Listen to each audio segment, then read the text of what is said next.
Ei, cintilantes! Ai, eu quero muito compartilhar uma coisa que tá acontecendo comigo. Vocês sabem que eu sou aprendiz de fada agora, né? Muito esperta, muito inteligente, muito radiante. Menos, Flora. Ai, só estava pensando alto. Mas enfim, eu recebi a minha primeira missão de aprendiz. Tô muito empolgada. Vocês sabem o que que é? Não sei se eu conto. Conto sim. Agora eu vou fazer uma nova amiga. Já estou fazendo, né? O nome dela é Luá. Eu achei brilhante, porque Luá vem de lua, que é muito brilhante, né? E ela é daí do reino de vocês. E eu fui conhecer o quarto dela e eu fiquei encantada. Ela desenha muito. Ela tem muitas habilidades e faz vários desenhos incríveis. E sabe uma coisa que ela gosta muito? Fada. E lá no quarto dela tem desenhos incríveis de fadas por toda parte. E sabe o que que tem? Uma mini coleção com várias fadas pequenininhas. Quando eu vi tudo aquilo, eu fiquei tão empolgada que eu saí correndo e abracei ela muito forte. Sabe o que aconteceu? Ela não gostou nadinha.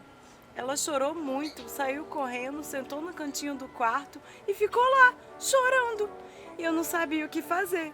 Foi aí que eu lembrei de uma coisa que a Mãe Árvore ensinou. Quando a gente quer fazer um amigo novo, a gente precisa conhecer devagar, sem pressa. Então, eu recomecei. Fui lá, devagarzinho, me aproximei da Luá e a gente começou a conversar. E então, ela me contou sobre tudo que ela gosta e ela me disse que o seu quarto é um refúgio mágico, porque lá tem silêncio. Ela não gosta de gritaria, de correria e ela também não gosta que fiquem pegando muito nela. E eu entendo, eu também não gosto que mexam nas minhas asas. Então, a gente é bem parecida nisso também. Sabe uma outra coisa que eu tenho aprendido com a Luá? A me ouvir. Ouvir o meu coração, ouvir a minha respiração e ouvir todas as ideias malucas que passam na minha cabeça. Então, a gente troca muito também. Ela me ensina a brincar de forma mais calminha, com brincadeiras que fazem pouco barulho. E eu ensino ela a rir alto e a correr por todo lado. É bem divertido. Como já dizia a Mãe Árvore, né?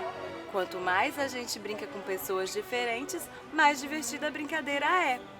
E aí, eu quero deixar para vocês um desafio. Eu quero que vocês pesquisem brincadeiras que a gente pode se divertir sem tanto barulho e sem tanta correria. Acho que vocês conseguem sim. Não é difícil e eu tenho certeza que vocês vão se divertir. Combinado? Palavra de fada.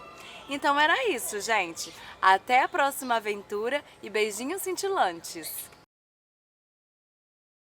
Já pararam para pensar que muitos temas que hoje têm recebido atenção na sociedade antigamente faziam questão de esconder?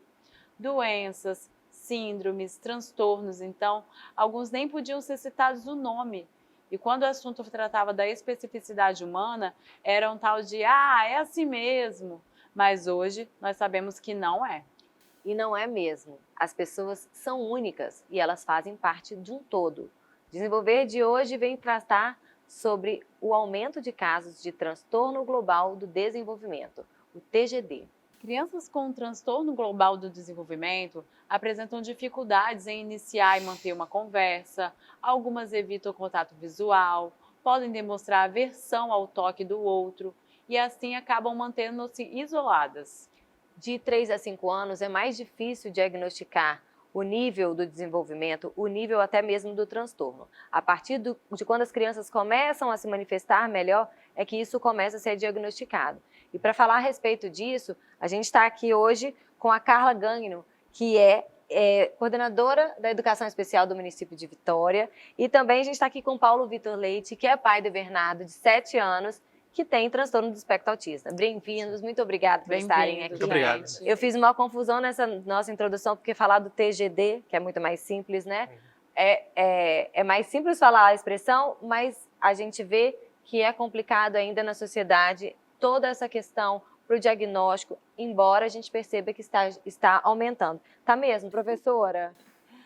Então, o número de diagnóstico realmente, assim, tem aumentado muito, né? A gente na rede de ensino, né, de Vitória, na rede pública, a gente tem um aumento mensal, assim, a gente recebe às vezes 30, 40 laudos, né, na educação infantil, o que também assusta muita gente, né, de crianças sendo diagnosticadas com autismo. Assim como a Carla falou, estar bem informado para ficar atento aos sinais tem que ser o princípio de tudo.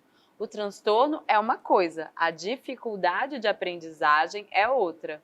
E é claro que um vai interferir dentro do outro. A partir do diagnóstico, Carla, qual é o suporte que a escola ela pode dar para a criança e para a família?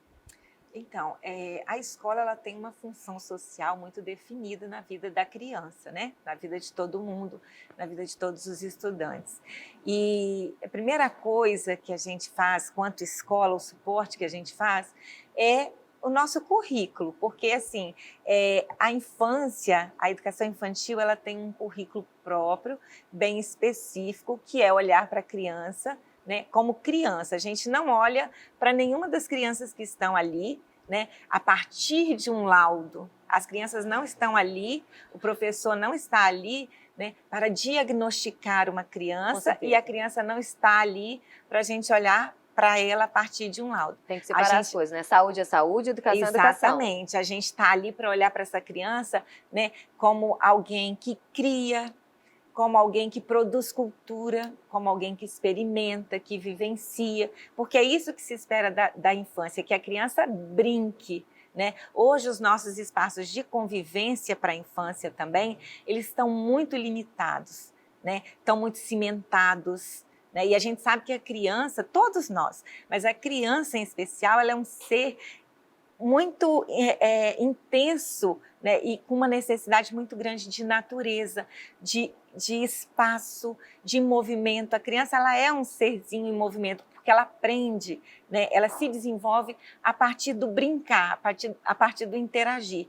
Então, a primeira coisa que a escola ela tem, né, como função e finalidade na vida dessa criança é para proporcionar isso a ela, independente do diagnóstico que ela tenha. E né? é legal a gente falar, né, que é um termo dentro da educação, eu também sou professora da educação especial, e era um termo que a gente sempre usa, né, que o diagnóstico não é uma condenação. E às vezes a família chega na escola desesperada e, meu Deus, o que eu vou fazer agora com essa criança diagnosticada com esse transtorno? O que vai ser da vida dela? E a escola ela é esse amparo. O conhecimento da escola traz isso, e aí prepara a família também para receber essa criança, prepara esse currículo que é adaptado, o currículo da educação especial é adaptado, tem um contraturno, tem todo um suporte para essa criança desenvolver, a gente fala, né, dentro da sua possibilidade. Então ela vai desenvolver dentro do que ela pode fazer. E isso só quem vai poder falar é a própria criança. Então, né, a escola dá muito esse suporte. E aí, falando sobre esse suporte também, para além da escola, o que você acha que a gente pode falar para as famílias? Né? Qual é o suporte que a família ela pode dar? Um suporte, talvez, de outros especialistas, um suporte, talvez, sensorial. O que você, né, na sua vivência, na sua experiência, o que você acha que a família pode buscar de recurso para dar esse suporte para desenvolver a criança? Então, a gente vive numa sociedade que a gente, né, como vocês estavam falando, da questão da invisibilidade e a questão, por exemplo, da deficiência, dos transtornos, né? Na Grécia Antiga, por exemplo, né, a criança que nascia com uma deficiência, com algum transtorno, ela era abandonada, era deixada numa floresta, entregue aos bichos. Por quê? Porque era considerado, né, e eram considerados assim, uma maldição.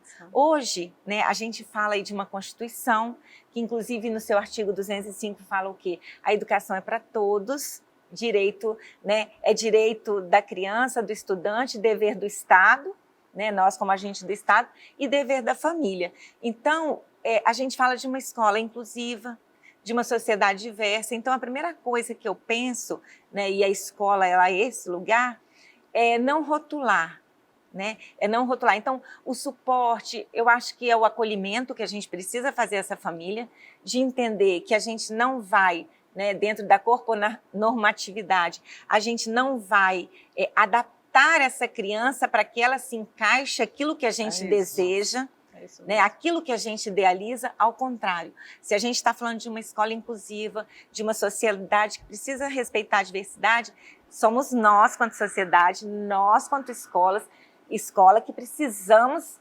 nos adaptar, nos adequar às pessoas que estão chegando ali, né? Essas pessoas que vêm, cada uma com a sua cultura, né? Cada uma com o seu jeitinho, né? E aí com um transtorno, e aí com uma, né, síndrome de Down. Então, assim, o que eu acho que a primeira coisa que a escola precisa fazer com essa família é acolher. Abraçar, né? É acolher. Né? Então, é olhar para a criança a partir da criança. Quem é essa criança? O que ela deseja? O que ela traz dessa família com ela? Né? Ouvir essa mãe, ouvir a pessoa que cuida, né? Esse pai ou essa avó, quem cuida dessa criança, ouvir a criança, né? Porque às vezes a gente tem a questão do autismo, que hoje, né, a gente é separado por nível, então a gente tem a criança não vocal, que a gente chama. Ela pode não falar, mas essa criança, ela dá muitas pistas, né, Ela daquilo não que ela vocaliza, gosta. mas ela fala. Ela dá pista daquilo que ela gosta. O que a escola está proporcionando quanto experiência,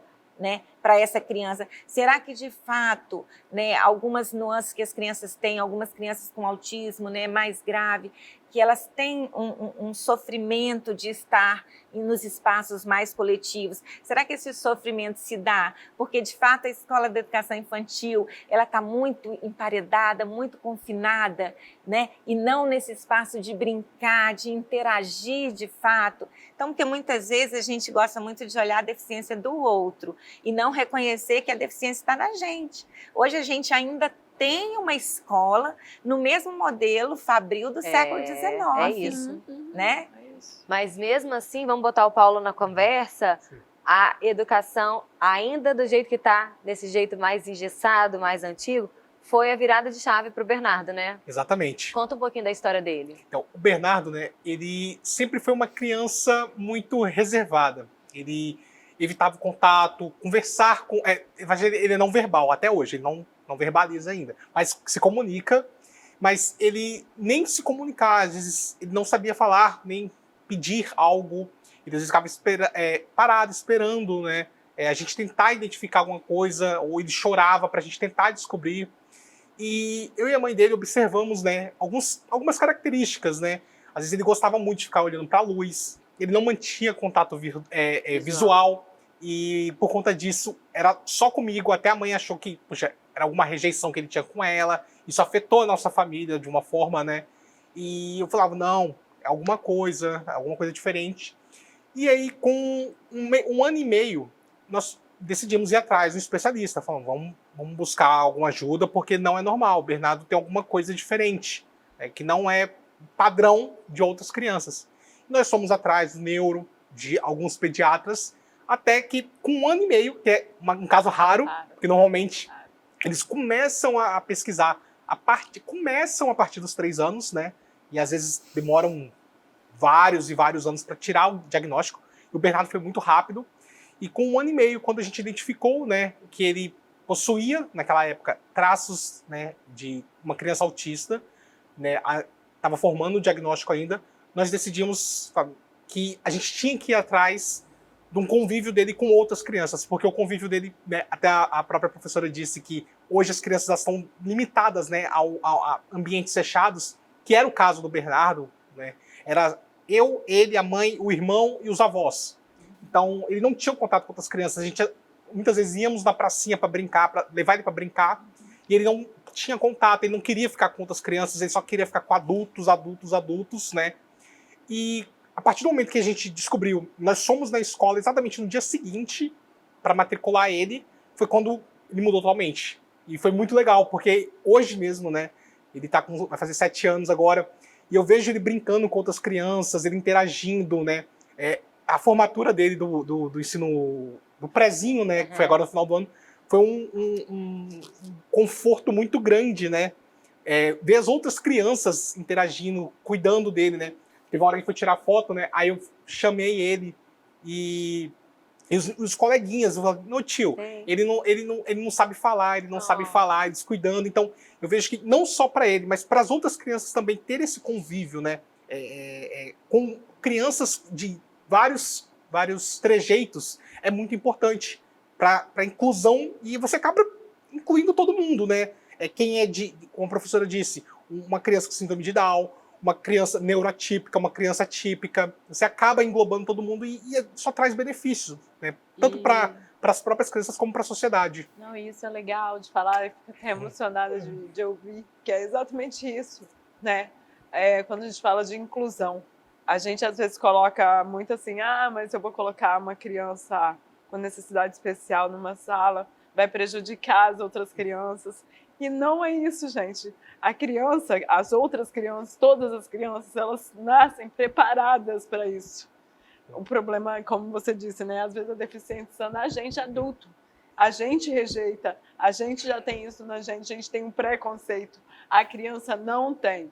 A criança abraça, a criança sabe o limite.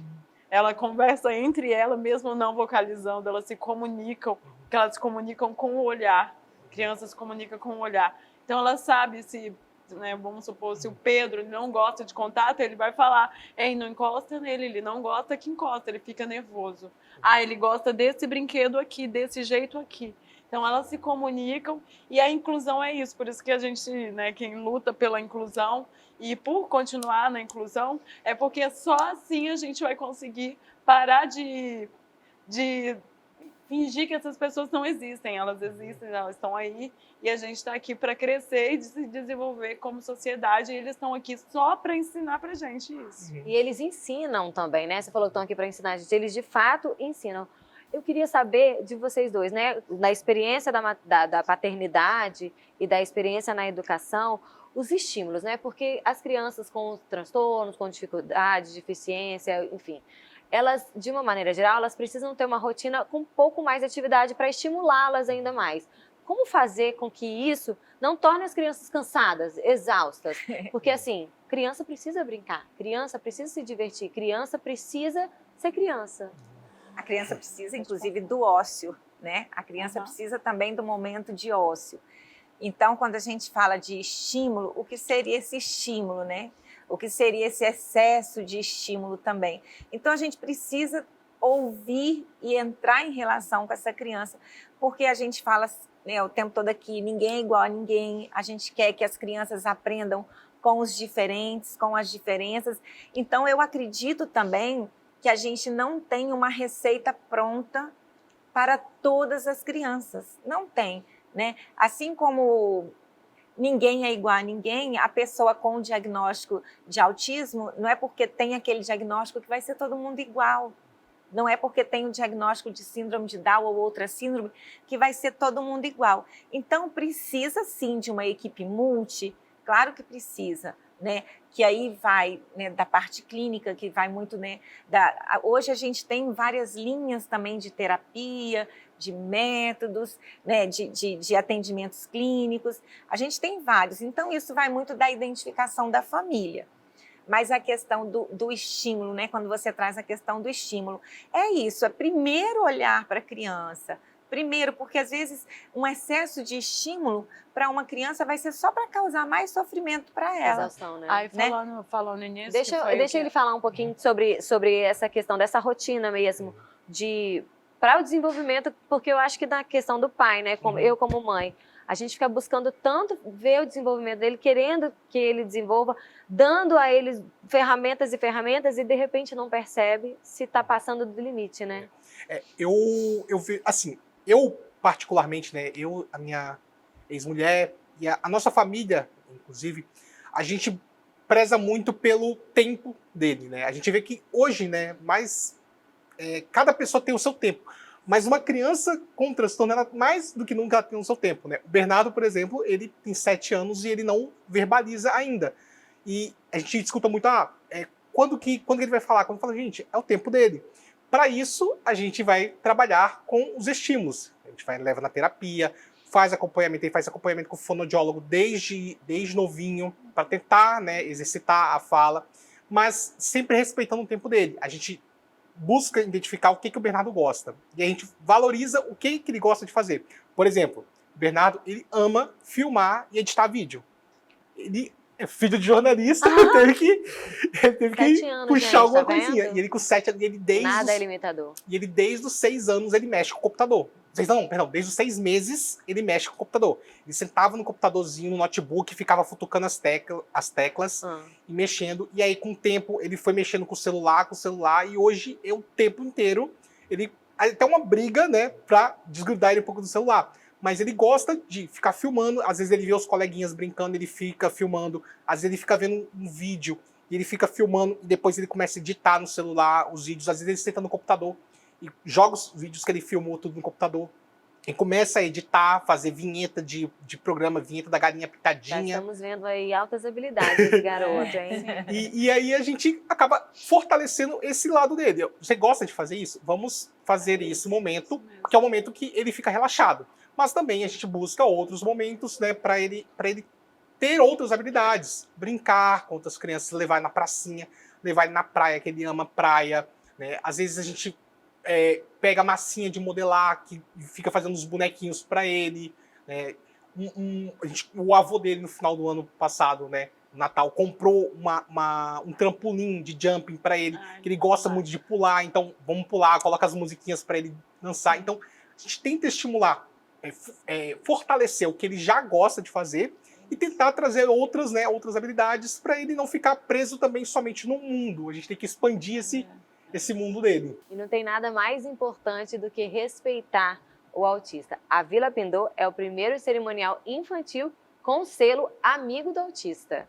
Você sabia que a Vila Pindô é o primeiro buffet infantil do Brasil a receber o selo de Empresa Amiga do Autista? Isso significa que a nossa vila entende que as ações de inclusão e atenção às pessoas com autismo devem fazer parte da rotina social. Quando eu digo que aqui na Vila Pindô a festa é para todo mundo, é disso que eu tô falando. Vila Pindô, aqui a sua festa é diferente. Vem conhecer! Então eu vou voltar, Carla, naquela pergunta sobre o suporte. Eu queria que você falasse um pouquinho pra gente sobre o suporte mesmo que a criança deve receber da escola. Uma criança que tem um laudo, recebe o diagnóstico. Qual o suporte que ela tem que ter? Sim, nós temos a política da educação especial de 2008, né, que traz bem definido que a criança estudante, né, público da modalidade de educação especial, que aí, né, são as pessoas com deficiência, né, intelectual, sensorial, e a criança, né, o estudante com espectro autista, né, o TEA, que tem direito ao atendimento educacional especializado. Né? O que é o atendimento educacional especializado? Isso é importante deixar muito claro. Então, o atendimento educacional especializado, ele existe, né, para que o estudante que tenha a necessidade de recursos de acessibilidade, que isso possa ser proporcionado dentro da escola. Então, a gente tem o professor do atendimento educacional especializado, que a gente chama de professor de educação especial, que é ele que vai, né, ele vai fazer um plano de trabalho individualizado para essa criança estudante, é onde ele vai ali, né, colocar o diagnóstico pedagógico, quem é essa criança, quem é o Bernardo, né, quais as habilidades que Bernardo traz, que ele apresenta. Traça a linha do tempo dele, né? Como Exatamente. Ele está, até onde a gente vai avançar com ele. Isso, a gente traça ali objetivos, quem é o Bernardo, o que ele traz de habilidades, o que a gente sente, quais são as dificuldades dele, né, que ele apresenta. Então, a gente vai daí traçar esse plano de trabalho individualizado para ele. Entra, né? também nessa aí a criança que não é um diagnóstico, né, mas que é identificada com altas habilidades também. Sim. Também tem direito, gente, tem direito a ter o atendimento educacional especializado. E às vezes a família não tem esse conhecimento, né, desse suporte. Então vai ali na aula e aí a criança não consegue acompanhar, não consegue... E detalhe, não é só rede pública, isso aí é legislação da educação especial. Então Sim, toda criança, federal. né, federal, toda criança tanto rede pública quanto rede particular tem direito ao atendimento educacional especializado, porque a prática não é. Rebeca, Vai lá. até um outro direito que muitos pais não sabem é a parte do cuidador, né? Além do Cuidador. professor, né? Cada pai tem direito A criança. tem um direito a um cuidador.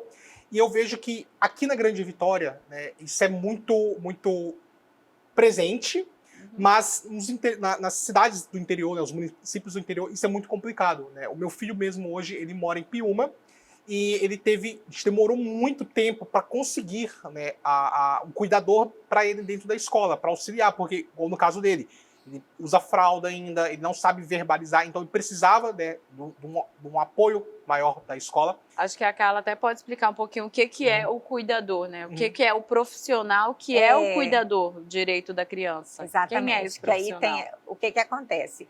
O professor da educação especial é esse sujeito, né, esse docente que dentro da escola vai planejar com o professor regente, com pedagogos, para criar estratégias e recursos, né, para acessibilidade dessa criança, né, desse estudante. Aí, no caso, por exemplo, do estudante cego, é o quê? É o braille, do estudante surdo, né, é Libras, e do estudante também, às vezes, com deficiência intelectual, é olhar para esse currículo, né, traçar um objetivo, porque não adianta eu pegar uma criança com uma deficiência intelectual severa, por exemplo, fazer um copia e cola do currículo, das atividades que estão sendo trabalhadas ali. Primeiro você tem que traçar um objetivo, por exemplo, a criança está com 8 anos, 9 anos, ainda não está alfabetizada, o que eu quero?